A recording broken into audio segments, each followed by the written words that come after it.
The massive crystal dome stretched high above the council chamber, its walls shimmering with colors that had no names in human language. Jake Morrison adjusted his simple black suit and checked his notes one last time. 15 years of diplomatic meetings, and he still felt small in this place. The other ambassadors were already seated around the circular table. Each species had their own section, marked by symbols that Jake had memorized long ago. The Velkari sat tall in their military uniforms, their gray skin marked with ritual scars. The Zephyrians floated in their energy chairs, their blue forms crackling with small sparks. The Nexari hunched over ancient scrolls, their 4 arms moving constantly as they wrote notes in their flowing script. Jake took his seat in the human section.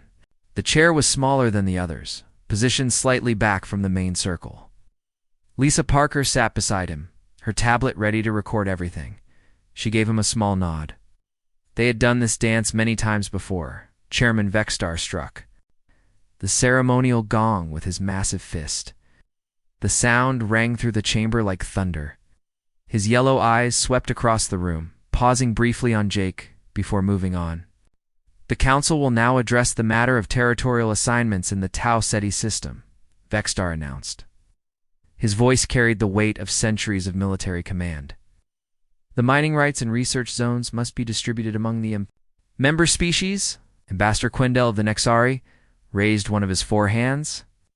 The ancient texts speak of rich deposits in the asteroid belt. Our people have studied these formations for 3,000 years. We claim primary rights to sectors 7 through 12.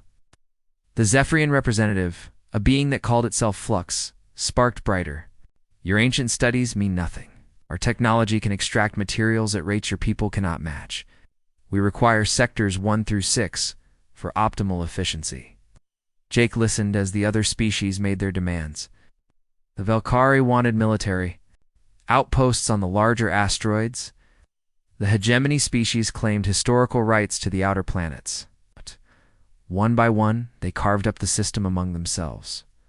What about the humans? Asked Ambassador Cradle of the Botanical Coalition. Her voice carried a hint of amusement. Surely they have some modest request. All eyes turned to Jake. He felt the familiar weight of their expectations. They saw him as the representative of the youngest species in the council, the one that had barely mastered faster-than-light travel when they made first contact. Jake stood slowly. The human delegation would be grateful for any territory that the council deems appropriate. We understand that our needs are modest compared to the great civilizations represented here. Several ambassadors chuckled. The sound echoed through the crystal chamber like breaking glass. How refreshing, said Vexstar. A species that knows its place. He made a note on his datapad. The humans will receive Sector 15, the smallest asteroid cluster. Surely that will be sufficient for your limited operations. Thank you, Chairman, Jake replied with a bow. Humanity appreciates the Council's generosity. Lisa made careful notes beside him. Her face showed no emotion, but Jake could see the tension in her shoulders. They had expected this outcome, but it still stung. The meeting continued for another hour. Trade disputes were settled, with humanity receiving the smallest shares. Defense agreements were signed with humanity providing support, but receiving minimal protection in return. Research partnerships were established with humanity contributing data, but gaining limited access to advanced technologies. Through it all, Jake maintained his polite demeanor. He thanked the council for their wisdom, praised their fair judgment. He accepted each diminished role with grace and humility. The other ambassadors seemed pleased with themselves. They had once again put the upstart humans in their proper place. The natural order was maintained. As the session drew to a close, Vexstar made one final announcement. The Council has received reports of increased human activity in deep space. We remind our newest members that exploration beyond approved boundaries requires Council oversight. Jake nodded respectfully. Of course, Chairman. Humanity has no intention of overstepping its bounds. See that you don't, Vexstar replied. The galaxy is vast, but it is not without rules. Rules that have kept peace for millennia. The gong sounded again, and the session ended. The other ambassadors filed out in groups, discussing their victories and making plans for their new territories. Jake and Lisa remained seated until the chamber was nearly empty. Another successful day of diplomacy, Lisa said quietly, not looking up from her tablet. Jake loosened his tie. Indeed, humanity remains grateful for the Council's guidance. They walked through the crystal corridors toward the human diplomatic quarters. The walls here were lined with murals showing the great achievements of the Council species. Wars won. Planets colonized, technologies mastered. Humanity had no murals here yet, in the privacy of their quarters. Lisa activated the security field and pulled out a different tablet. This one was connected to a quantum communication link with Earth. Much longer do we have to play this game? She asked. Jake poured himself a glass of water from the dispenser. As long as necessary.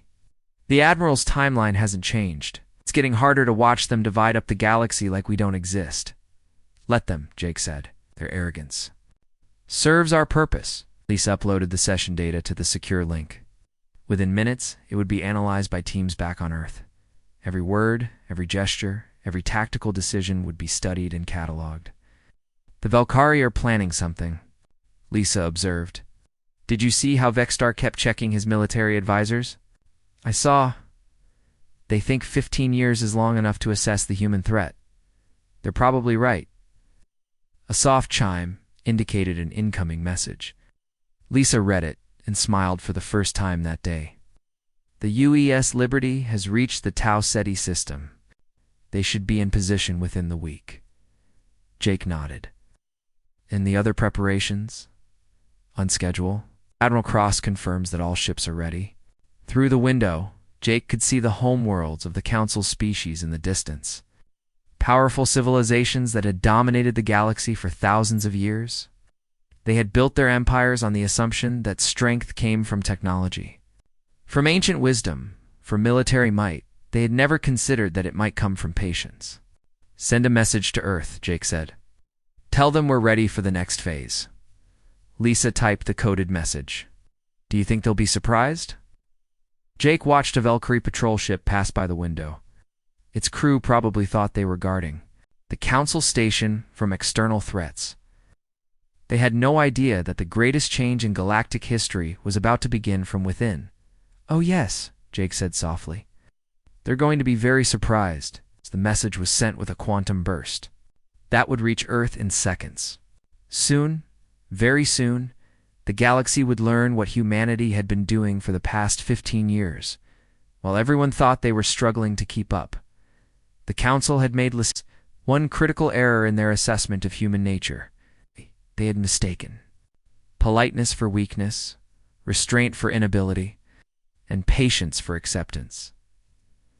Jake Morrison had spent 15 years being the perfect diplomat, the grateful junior partner, the humble representative of a species that knew its place.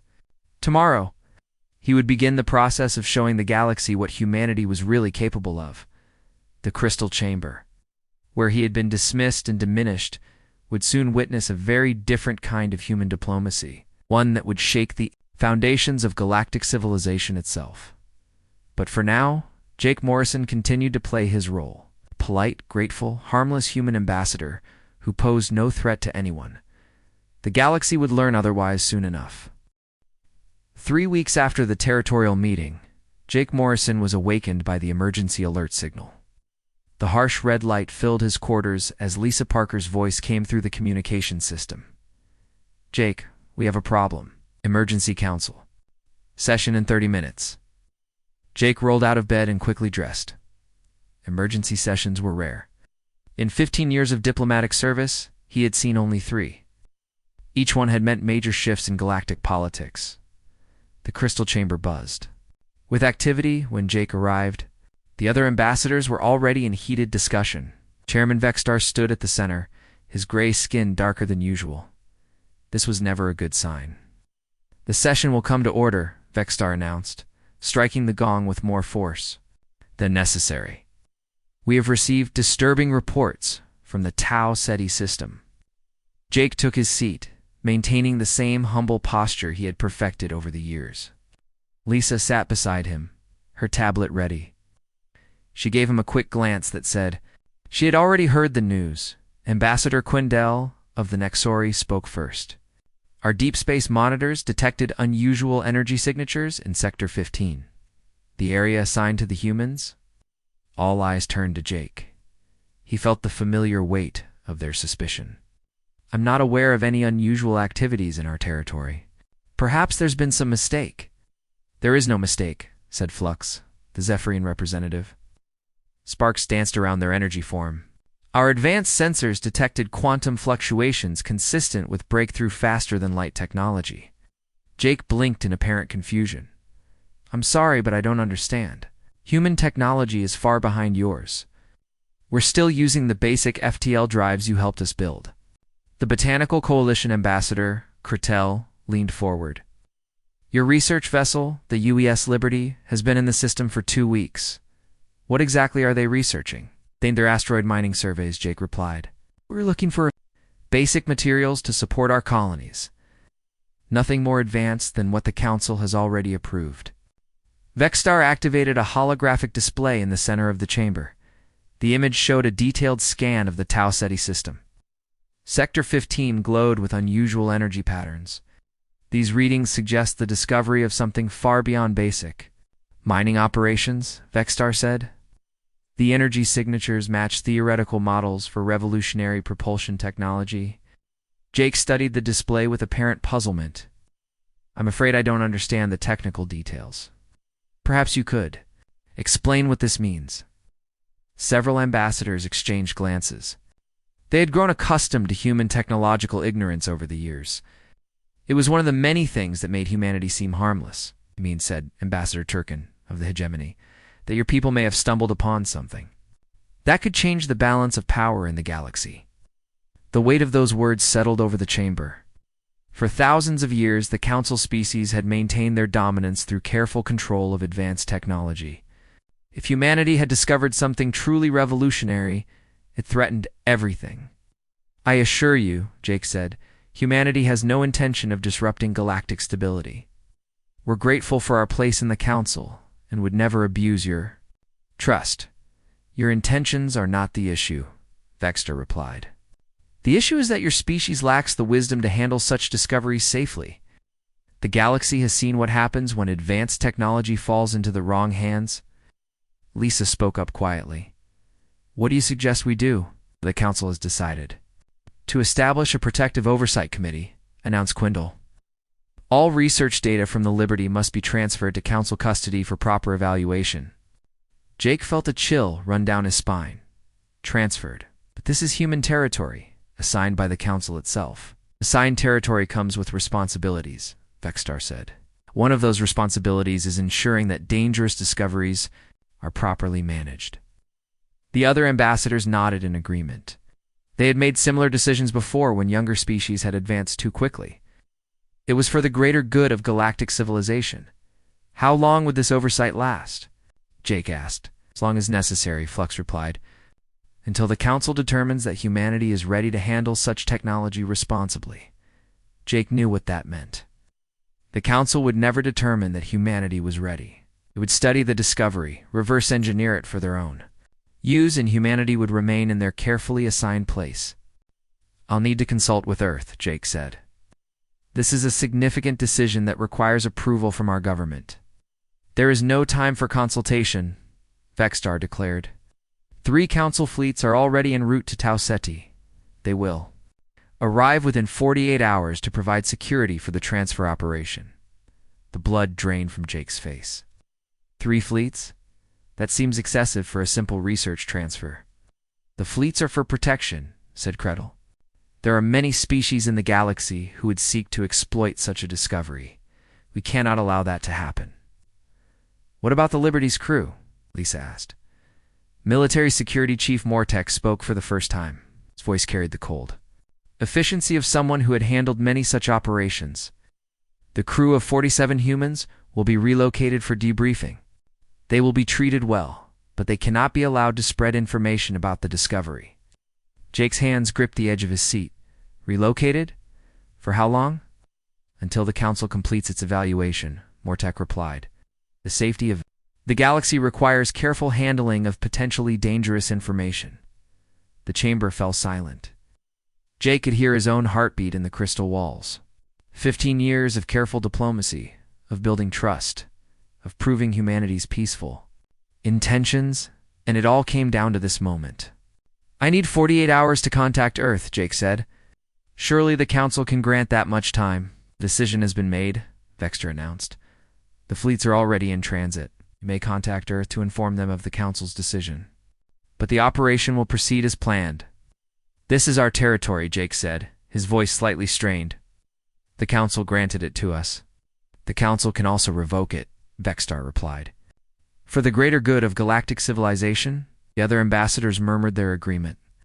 They had seen this pattern before. A young species would discover something beyond their understanding. The Council would step in to manage the situation, and galactic order would be preserved.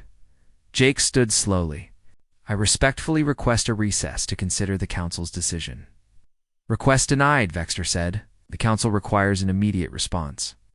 "Do you accept our protective oversight, or will you force us to take more direct action?" The threat was clear.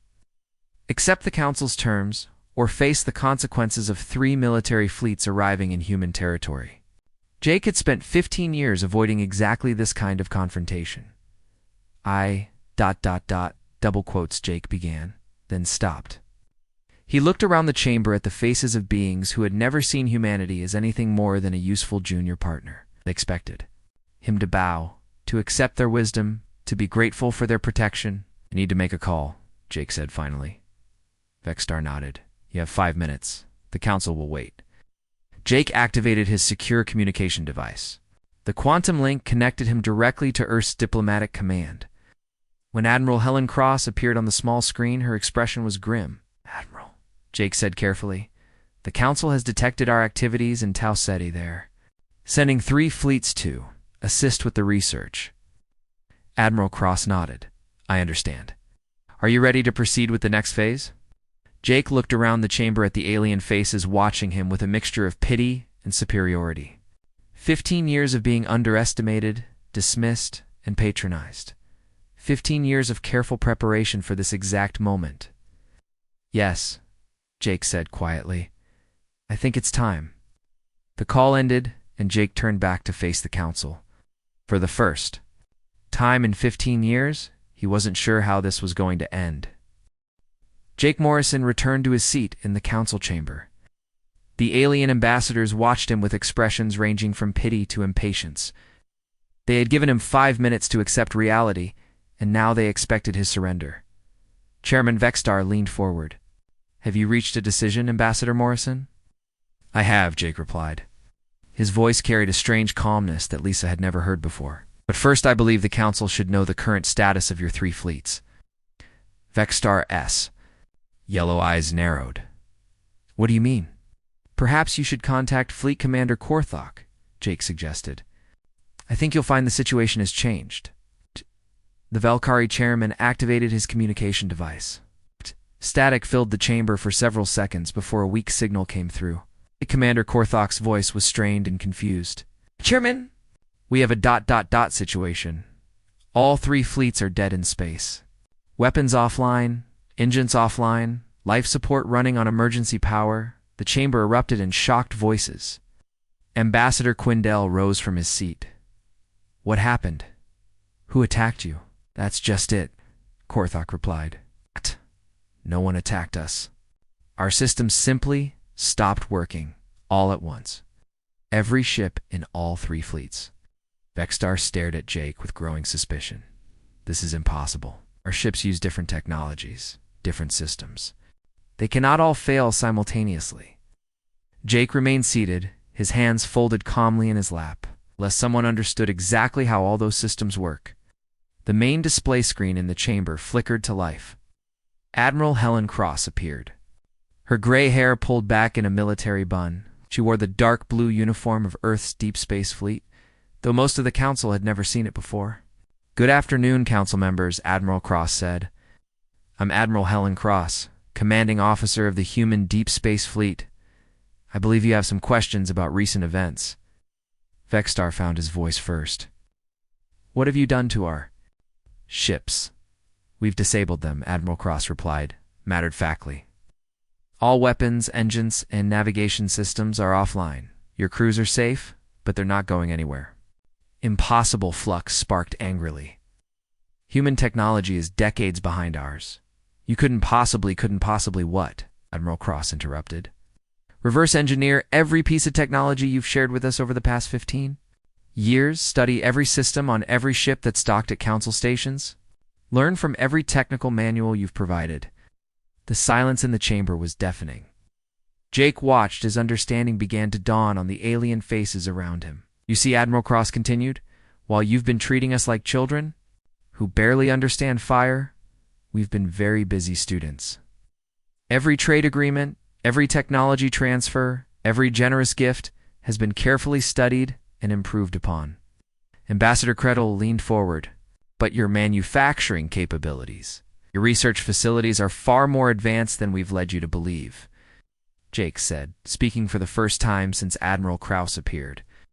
We've been very careful to maintain the impression that we're struggling with basic spaceflight. Admiral Cross smiled coldly.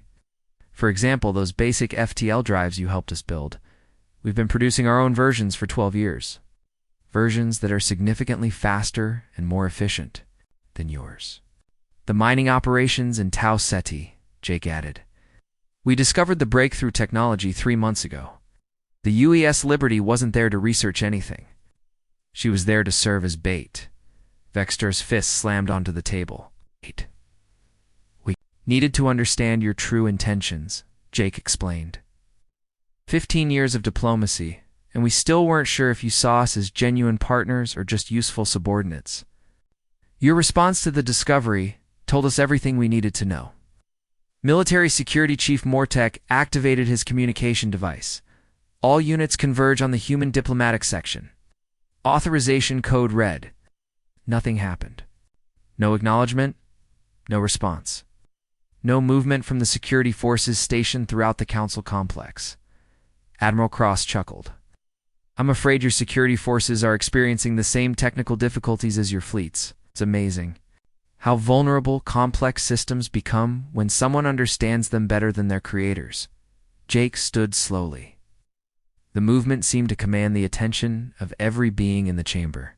When he spoke, his voice carried none of the deference and humility that had characterized 15 years of diplomatic meetings. For 15 years, we've sat in this chamber and listened to you divide up the galaxy like we don't exist.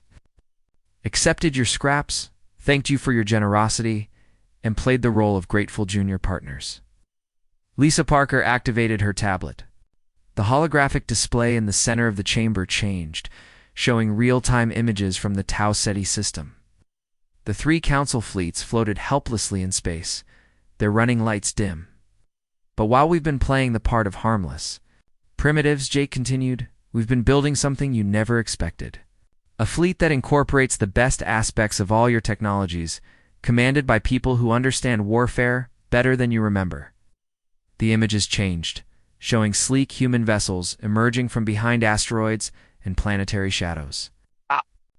Ships were unlike anything the Council had seen before. They combined Valkyrie armor with Zephyrian energy systems and Nexari stealth technology. Impossible, Quindel whispered. Our manufacturing processes, our materials science are quite impressive, Admiral Cross agreed. But you made 2 critical mistakes. First, you assumed that being younger meant being less capable. Second, you underestimated our ability to learn. Jake walked to the center of the chamber. For the first time in 15 years, he occupied the space reserved for speakers of equal standing. The symbolism was not lost on anyone present. Every diplomatic mission to your homeworlds included scientists and engineers, he said. Every cultural exchange involved military observers. Every trade negotiation was an intelligence gathering. Operation, you've been spying on us, Vextar accused? We've been learning from you, Jay corrected. There's a difference. We haven't stolen your technology, we've improved on it. Admiral Cross brought up technical specifications on the display. Your Valkyrie plasma weapons are impressive, but they're inefficient. Our versions use 30% less power and generate twice the destructive force. Your Zephyrian energy shields are strong, but they have a critical vulnerability that we've eliminated in our designs. The council members stared at the display in stunned silence. Their most advanced technologies were being dissected and criticized by a species they had considered barely civilized. The faster-than-light breakthrough in Tau Ceti, Jake said. That's not just an improvement on existing technology. It's a completely new approach to space travel. One that makes your current fleets obsolete. What do you want? Vextar asked, his voice barely above a whisper. What? We've always wanted, Jake replied. Respect, recognition, a seat at the table as equals, not as grateful subjects. Admiral Cross leaned forward on the screen. The old system is over. You can adapt to a new reality where humanity is recognized as a major power, or you can continue to fight a war you cannot win. This is madness, Flux sparked. You're talking about overturning thousands of years of galactic order? No, Jake said firmly. We're talking about ending thousands of years of galactic tyranny. The age of the Council controlling who gets to advance, who gets to explore, who gets to grow that age is over. The chamber fell silent except for the hum of the crystal walls. The alien ambassadors looked at each other, then at Jake, then at Admiral Cross on the screen. The human who had spent 15 years apologizing for his species' existence now stood before them as the representative of a power they had never imagined possible. Your fleets will be released unharmed, Admiral Cross announced. Consider this a demonstration of our capabilities and our restraint. We could have destroyed them, but we chose not to. Remember that choice? The transmission ended, leaving the council chamber in stunned silence. Jake Morrison, the humble diplomat who had thanked them for their scraps, now stood as the herald of a new galactic order. Everything had changed, and there was no going back. The silence in the council chamber stretched like a taut wire ready to snap. Chairman Vextar stared at Jake Morrison with something approaching horror. The human ambassador no longer looked small in his simple black suit. Steady appeared, to fill the space around him with quiet authority. This cannot be real, Vextar said finally. Your species barely achieved faster-than-light travel 20 years ago. You came to us begging for help with basic fusion reactors. Jake smiled, and the expression was nothing like the grateful, humble smiles the council had grown accustomed to over 15 years. We came to you learning everything we could. Every reactor design you shared, every engineering principle you've taught us, every scientific breakthrough you generously explained. We absorbed it all. Lisa Parker stood and activated a new display. The hologram showed a timeline of human technological development. The council members leaned forward despite themselves. Solar energy collection, Jake said, pointing to the Zephyrian section. Civilization taught us to harness stellar radiation more efficiently. We improved your designs by 40%. Our solar arrays now generate more power per square meter than any in the galaxy. Flux sparked violently. Oh. That's impossible. Our energy systems are the most advanced. We're the most advanced, Jake corrected. Your mistake was assuming that teaching someone your methods meant they couldn't improve on them. Human engineering doesn't just copy, it innovates. Display. Shifted to show Velkari military technology. Your warrior culture impressed us greatly, Jake continued, addressing Vextar directly. The combat tactics, the weapon designs, the armor systems. We studied them all very carefully. Our military secrets are protected by codes that cannot be broken, Vextar growled. Codes written by minds that think in predictable patterns, Jake replied. You've been using the same basic encryption methods for centuries. Our computers cracked them in 18 months. Lisa brought up footage of human soldiers in training. The council members watched in growing alarm as humans moved through combat exercises that would challenge elite Valkyrie warriors. The soldiers wore armor that seemed to flow like liquid while maintaining the strength of traditional battle gear. Your body armor is impressive, Jake said, but it's heavy and rigid. Our version uses smart materials that adjust density-based. On threat level, human soldier wearing our gear can outrun, outfight, and outlast your best warriors. Ambassador Quindel of the Nexary raised one of his four hands. Our wisdom comes from thousands of years of experience. You cannot simply learn what we know in a few decades. You're right, Jake agreed. We can't learn what you know. We can learn what you knew. Your ancient wisdom is based on ancient thinking. While you've been preserving traditions, we've been solving problems. The display showed human research facilities that dwarfed anything the council had seen. Massive laboratories, construction yards, and testing facilities spread across multiple worlds. Your historical records were very educational, Jake continued. Particularly the parts about your past mistakes. The Nexari War with the hegemony? 3,000 years ago, we studied every battle, every tactical error, every strategic miscalculation. We learned from your failures. This is madness, said Ambassador Kretel. You're claiming to have surpassed civilizations that ruled the galaxy before your species existed. Not all of them, Jake said honestly. Your botanical engineering is still superior to ours in many ways. Your ability to create living spacecraft is remarkable. But your mistake was thinking that expertise in one area meant superiority in all areas. The chamber's main display activated again. Admiral Helen Cross reappeared, but this time she wasn't alone. Behind her stood representatives from a dozen other species smaller. Civilizations that had been overlooked by the Council for centuries. Meet our real allies, Admiral Cross said. The species you dismissed as unimportant, the ones you barely acknowledged in your grand galactic order, while you were focused on maintaining your dominance, we were building partnerships. Around the circular table, addressing each council member in turn, the Andromedans taught us their mining techniques. The Centauri showed us their manufacturing processes. The Rigel Collective shared their communication technologies. All species you considered beneath your notice? Impossible, Vexter snarled. Those primitives have nothing to offer. Every species has something unique, Jake replied. The Andromedans may seem primitive to you, but they can extract rare minerals from asteroid cores with 98% efficiency. Your best mining operations achieve 70%. Lisa displayed a star map showing trade routes between Earth and dozens of smaller civilizations. The network bypassed the major council worlds entirely. For 10 years, we've been building an alternative economy, Jake explained. Raw materials from the Andromedans, processed goods from the Centauri, transportation from the Rigel Collective. We don't need your trade networks anymore. Military Security Chief Mortek tried again to contact his forces. Still nothing. His face grew darker with each failed attempt. Your security systems were particularly interesting to study, Jake said, noticing Mortek's frustration. Very sophisticated, very comprehensive, also very dependent on centralized control. Disable the central command hub, and the entire network falls apart. You've committed an act of war, Mortek declared. Have we? Jake asked. We've disabled some ships and temporarily interrupted some communications. No one has been harmed. If this were war, you would know it. Admiral Cross leaned forward on the screen. Our weapon systems are based on Velkari plasma technology.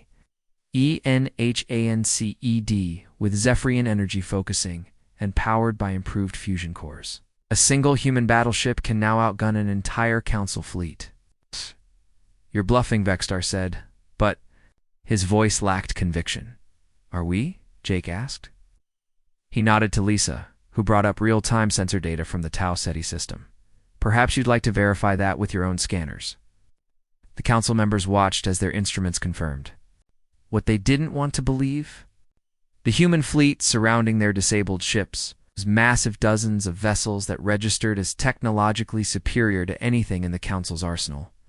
This changes nothing, Ambassador Turkin of the Hegemony said desperately. Galaxy has been stable for millennia under council guidance. Your actions threaten that stability. The galaxy has been stagnant for millennia under council control, Jake corrected. How many species have been prevented from advancing? How many discoveries have been suppressed? How many civilizations have been kept in their proper place? For your convenience? The truth of those words hung heavy in the crystal chamber. Council had indeed prevented younger species from advancing too quickly, always claiming it was for galactic stability. We offered you partnership, Jake continued. We asked for respect. We sought recognition as equals. Instead, you gave us scraps and expected gratitude. You treated us like children who needed your protection and guidance. You were children, Quindel protested. It's barely evolved beyond tribal warfare when we found you. And now we've evolved. Beyond your control, Jake replied. The question is, what happens next? Admiral Cross spoke from the screen. The old system is broken.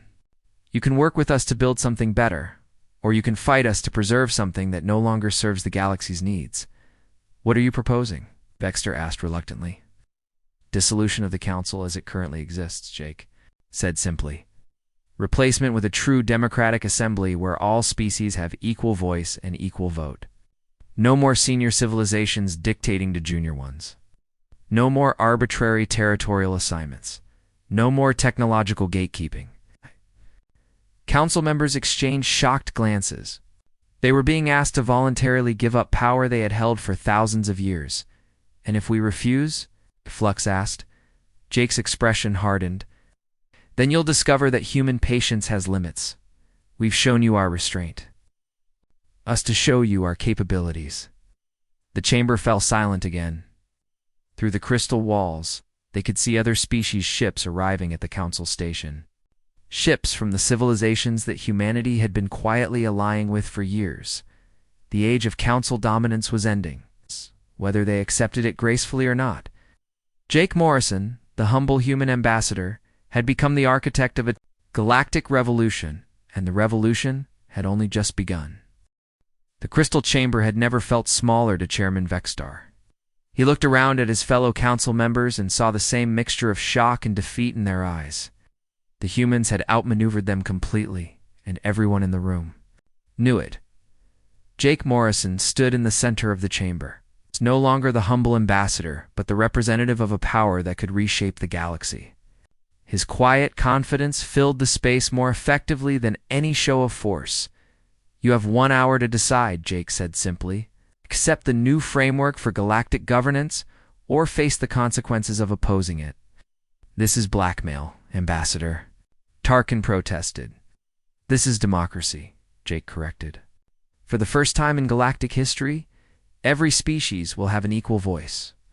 No more council members deciding the fate of civilizations they consider inferior. Admiral Cross spoke from the display screen. Our ships are moving into position. Around every major council world, not to attack, but to ensure that your decision is made freely, without coercion from your military forces. Vextar's communication device chimed. Ports flooded in from across the galaxy. Human fleets had appeared at Velkari Prime, Zephyrian Central, and Nexori Ancient. Each fleet maintained a respectful distance, but made their presence unmistakably clear. Your forces are surrounding our homeworlds, Military Security Chief Mortek said through gritted teeth.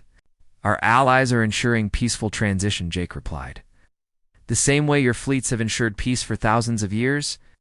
Lisa Parker activated another display showing real-time communications from across the galaxy. Dozens of species were broadcasting messages of support for the human proposal. Civilizations that had been silent for centuries suddenly found their voice. The Centauri Republic supports full democratic representation, came one message. The Andromedan Mining Coalition agrees to equal participation in galactic governance, came another. The messages kept flowing, creating a chorus of voices that had never been heard in council chambers. Ambassador Quindell slumped in his chair. This will destroy everything we've built. Thousands of years of stability, of order, of progress. Thousands of years of stagnation, Jake countered. How many species have you prevented from reaching their potential? How many times have you used stability as an excuse to maintain your own power? The truth of those words was undeniable. The Council had indeed sacrificed progress for control, innovation for order. They had built their empire on the principle that some species were naturally superior to others. What guarantee do we have? That humanity won't simply replace our tyranny with your own? Asked Ambassador Kretel. None, Jake answered honestly. Except for the fact that we're proposing to give up the very power you're afraid we'll abuse? In a true democratic assembly, humanity would have one vote among hundreds. We're not seeking to rule the galaxy, we're seeking to free it, Admiral. Cross brought up constitutional documents on the display. We've spent 5 years drafting a framework for the new Galactic Democratic Assembly. Every species gets equal representation regardless of size, age, or technological level. All major decisions, require majority vote. No single species or coalition can dominate the others. Vexstar studied the documents with growing amazement. The humans had thought of everything: voting procedures, dispute resolution, resource allocation. Territorial rights. It was a complete system of government that actually seemed fair. "You've been planning this for years," he said. "We've been hoping for this for 15 years, Jake replied. "We came to the galaxy seeking friendship and found only condescension. We offered cooperation and received exploitation," we maintained. Politeness in the face of contempt. But our politeness was never weakness. It was a choice. The chamber's communication system activated. Reports continued flowing in from across the galaxy. More species were declaring support for the human proposal. Some were civilizations the Council barely remembered existed.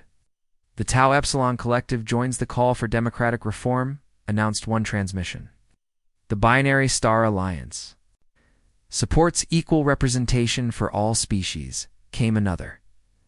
Lisa displayed a galaxy-wide map showing support levels. Green dots marked species supporting the democratic proposal. Red dots showed those still undecided or opposed. The green far outnumbered the red. "You see," Jake said, "this isn't humanity imposing its will on the galaxy. This is the galaxy finally having a chance to speak for itself." Ambassador Flux sparked nervously. "What happens to the current council members? Are we to be punished for maintaining order? You're to be respected as founding members of the new assembly," Jake replied. "Your experience and wisdom will be valuable in building a better system. We're not seeking revenge. We're seeking justice." The honesty in Jake's voice was unmistakable. He wasn't speaking as a conqueror, but as someone who genuinely believed in what he was proposing.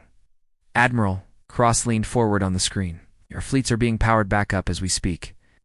Weapons systems remain offline, but engines and life support are fully functional. We could have destroyed them, but we chose restraint. Remember that choice when you make yours?" Vexstar closed his eyes and thought about the galaxy he had helped rule for so long. Thought about the species they had kept in check, the technologies they had controlled, the progress they had limited. Had they really been maintaining order, or had they simply been maintaining their own dominance? When he opened his eyes, he looked directly at Jake. "If we agree to this proposal, what happens to our current territories and resources?" "Everything gets renegotiated fairly," Jake answered.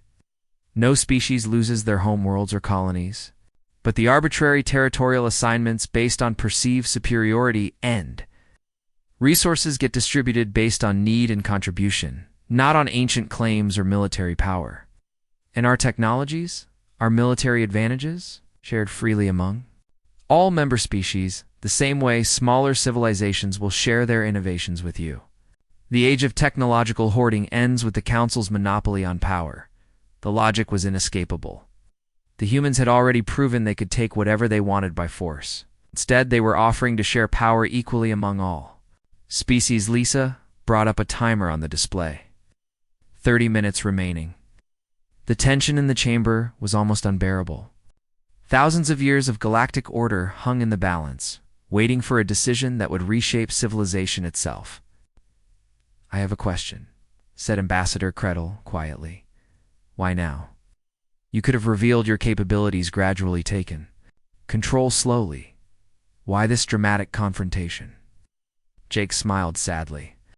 "Because we're tired of pretending to be something we're not. We're tired of being grateful for scraps. We're tired of watching other species be held back by a system that benefits only a few. The galaxy deserves better, and so do we." The chamber fell silent except for the hum of crystal walls and the distant sound of ships moving into position around the station. The old order was ending whether the Council chose to accept it gracefully or not. Vexter stood slowly. "I call for a preliminary vote among Council members. All in favor of accepting the human proposal for democratic reform?" One by one, hands and appendages rose around the chamber. Quindel voted yes. Kretel voted yes. Even Flux, sparking with nervous energy, voted yes. Finally, only Vexstar remained. The Valkyrie chairman looked at Jake Morrison, the humble diplomat who had spent 15 years being dismissed and patronized. who had now orchestrated the most significant political change in galactic history. "Vote is unanimous," Vexter said, raising his own hand. "The council accepts the proposal for democratic reform." Jake nodded solemnly. "Then let's begin building something better." The age of the council was over. The age of true galactic democracy had begun. And it had all started with a human ambassador who finally decided to stop being polite.